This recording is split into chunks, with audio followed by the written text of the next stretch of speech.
Тэгээд дараагийн лэр за татвартай холбоотой нэг анхааруулга бичлэг хийгээд бодлаа. Тэгээ юунд анхааруулах гэдэг вэ гэвэл хэрэг та татвараа копи ажлын төлдөг бол энэ бичлэгийг дуустал нь үзээрэй гэж хүсмээр байна.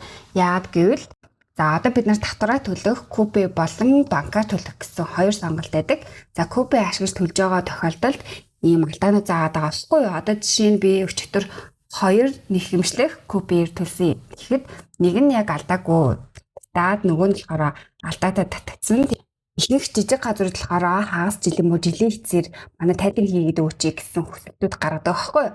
За тэр хугацаанд яадаг вэ гэхээр копиэр төлж байгаа нөхцөлд их дүнгээр бууруулж байгаа үед бидний шалгаагүйгээс болоод татвараа төлсөн хэрнээ татвар төлсөн бодлож төлсөн төлөвт харагдахгүй тийм хэсгүүд байгаа гэдэг. Тэгээд ямар алдаа заадгийг нь харъя. Одоо жишээ нь би өчтөр бүх татвараа төлсөн болохоор надад энэ дутуу гэдэг дүн маань тэг болж харагдаж орж ирэх хэрэгтэйсэн баггүй юу?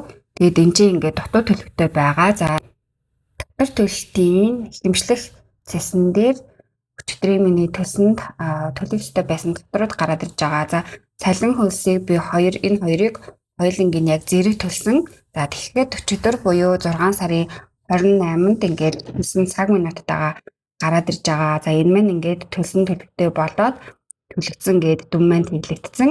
За энэ төлсөн төлбөр маань харин хүлээгдэж буй төлөвтэй ингээд төлөгдөөгүй хэсэгтэр хүлээгдэж байж байгаа.